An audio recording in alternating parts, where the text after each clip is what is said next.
When you think about your company's logo and creative, are you proud and energized, or do you want to just cover your eyes in embarrassment? Well, you know who you are.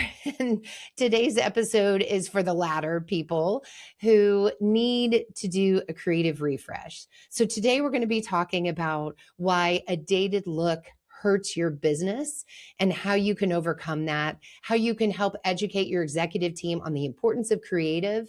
And then we'll talk about some of the elements that go into a brand refresh that you may not be thinking of today. Let's do this. Welcome to Content Marketing Engineered, your source for building trust and generating demand with technical content. Here is your host, Wendy Covey. Hi, and welcome to Content Marketing Engineered. On each episode, I'll break down an industry trend, challenge, or best practice in reaching technical audiences. You'll meet colleagues, friends, and clients of mine who will stop by to share their stories.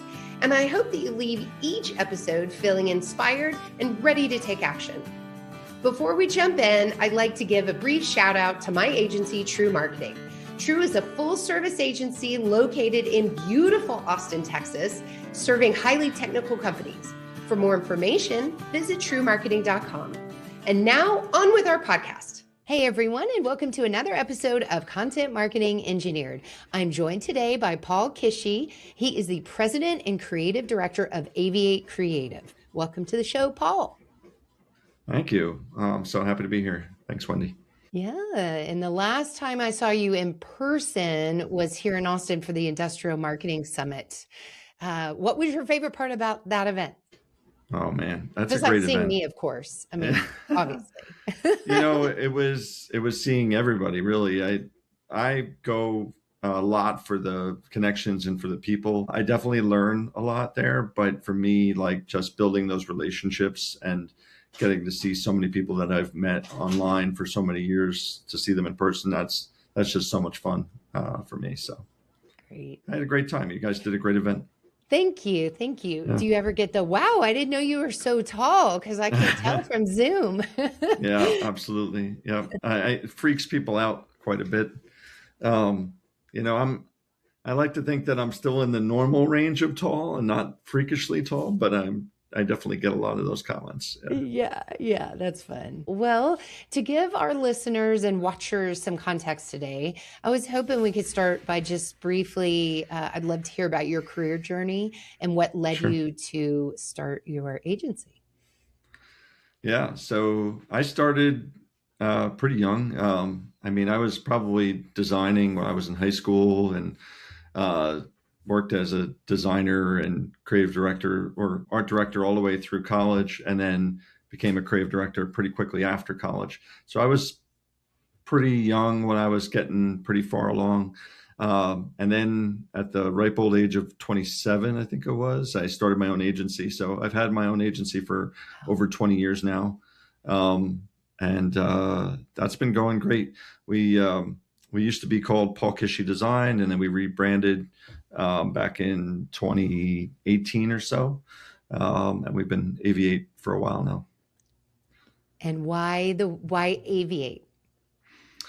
Oh, geez. I would say, we spent an enormous amount of time renaming our company.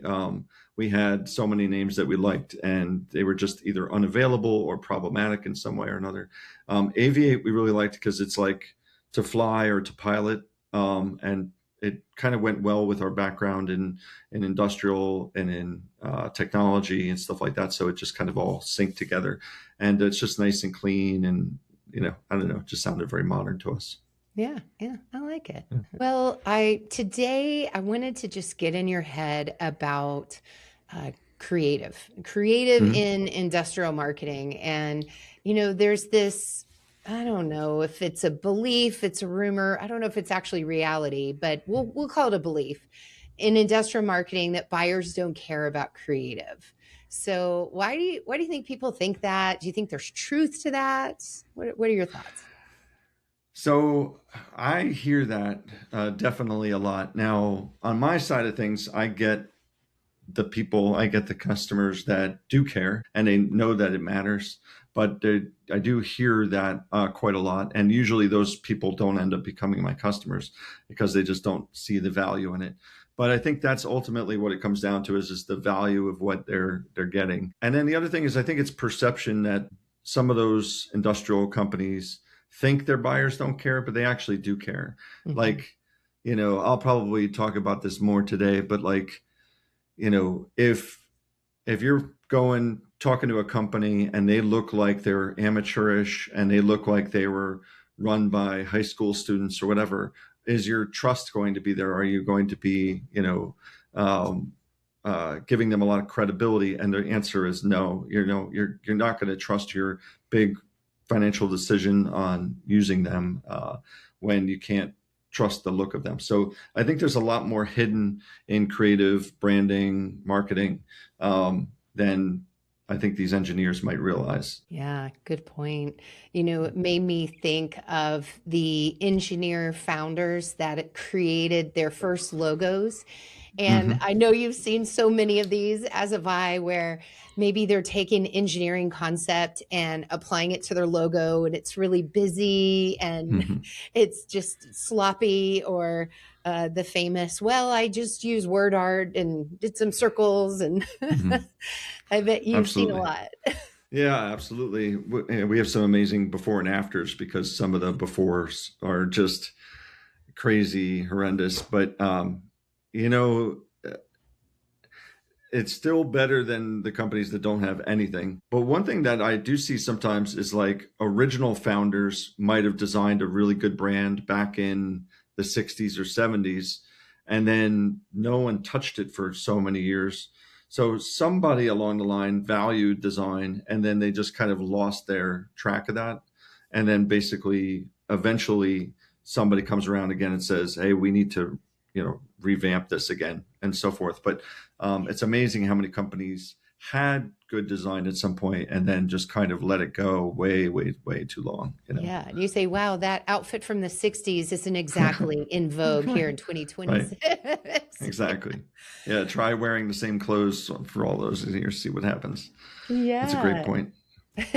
So I think there's this tendency to be safe with creative a little bit. And I know definitely a lot of our clients fall into this. They don't want to be very edgy or consumer leaning with their creative. And then on occasion, we have some that say, we want to look like the Jetsons and we want to look like consumer company Y. And so different mindsets there. I mean, what do you think? I think safe is generally a bad word when it comes to creative. It tends to be on the forgettable side of things. It's, doesn't draw any attention. It's, just kind of boring, so it's a missed opportunity, basically, that going too safe just means that you're going to be ordinary and you're going to blend in with everything else. So it's just you've kind of wasted your marketing dollars on that. It probably hurts you more than it helps you. So safe is not a safe word in creative. Got it. Yeah. But I could see the flip side of that, where you go off the rails a little bit and maybe lose some credibility for a complex solution or something like that. So how do you kind of balance this, true. Paul? Yeah, I think there's some truth that I think that I would rather the company go more extreme than not extreme at all. And in that sense, I think it's about appropriate design. It's about making sure that it's relevant and that it can resonate with the customer. So I think that's very rare, by the way. I don't see a lot of times where the company goes too far in the design direction. Usually it's because they hired their nephew or whatever, and their nephew just didn't. So the designer didn't have any sensibility to what the actual buyers cared about. They just wanted to design some cool artwork and stuff like that. But that's very rare. I would say it's much more common to see something that's boring or outdated than to see something that's like too crazy or too wild type of thing. I haven't seen too much of that. I'm glad you brought up audience perceptions and knowing your audience and what resonates with them. How can you tell if your creative is hitting the mark or not with your audience? What are some of the ways you can gauge that, even anecdotally? Yeah. So,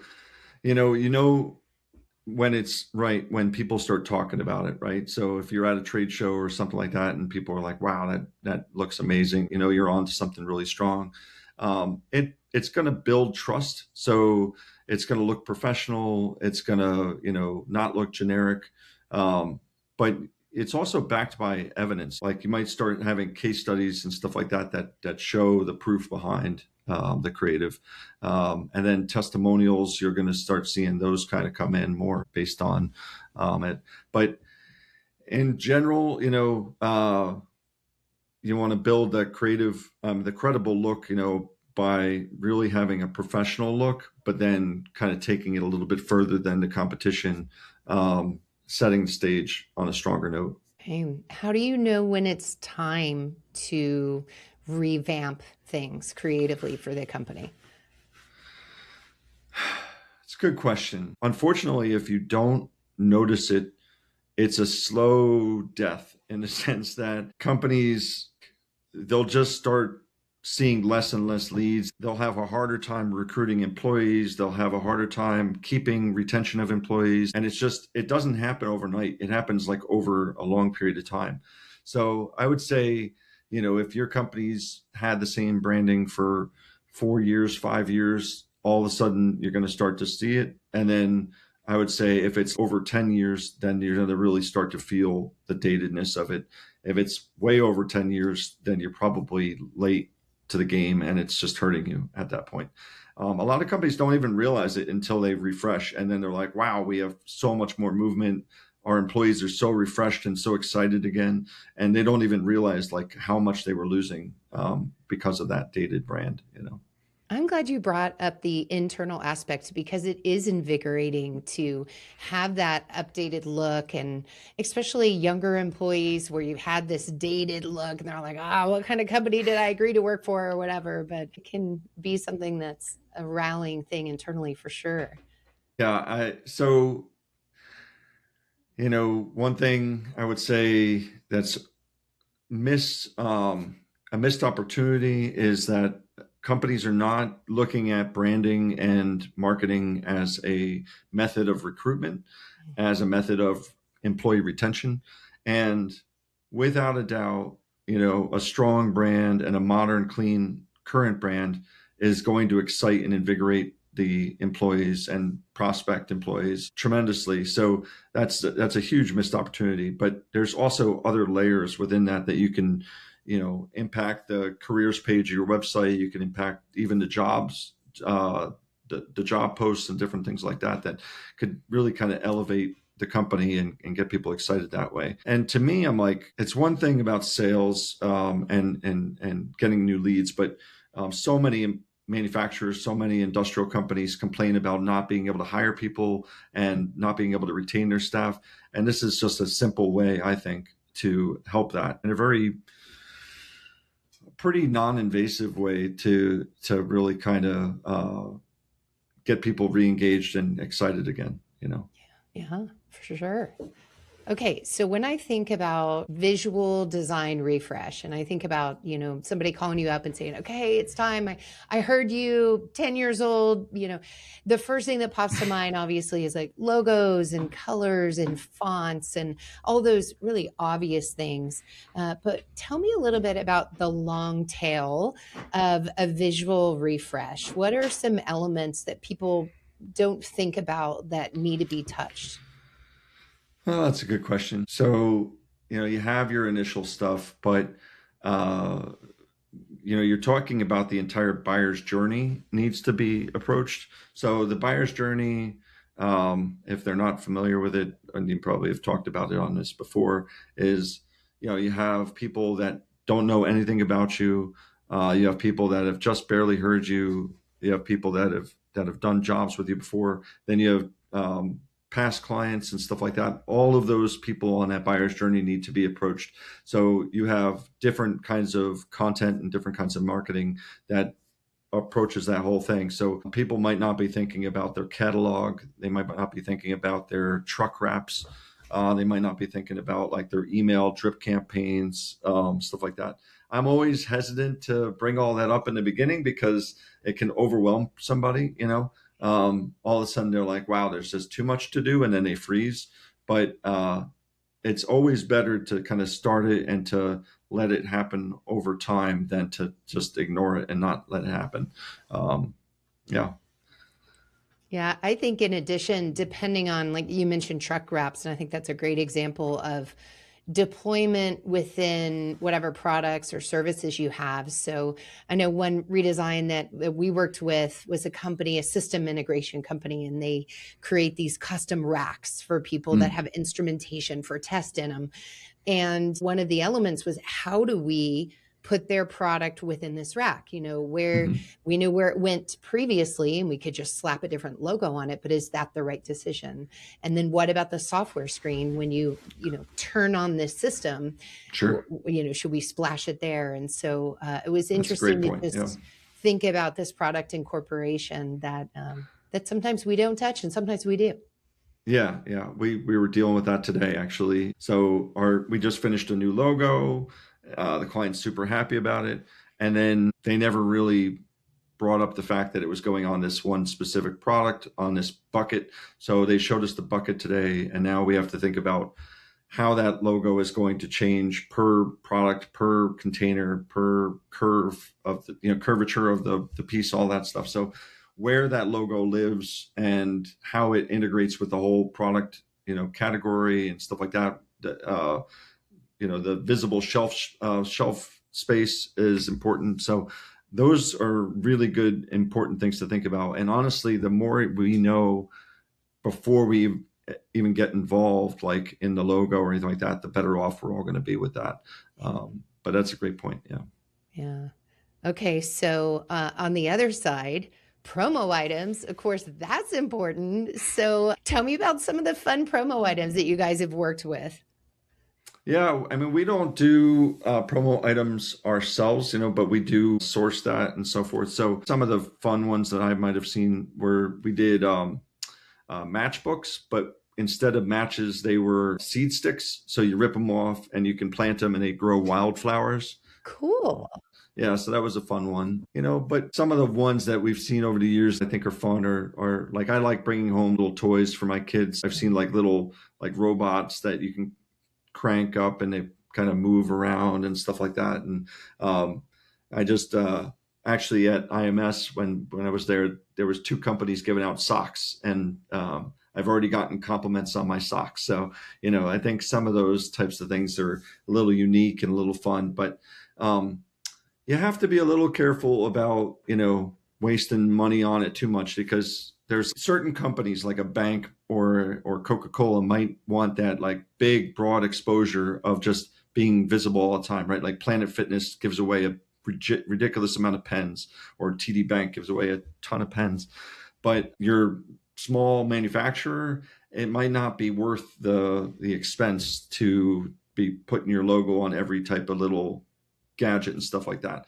A lot of them like apparel, which I always like a lot. I always recommend, if you're going to do apparel, to like go a little bit further with it and have something that actually people want to wear. That's just like a really cool t-shirt instead of just a logo, and don't put like some kind of cheesy slogan on it or anything like that. You got to have something that people are proud to wear. Good advice. Yeah. Well, you don't want something that's going straight to the trash bin or Goodwill. Right. Yep.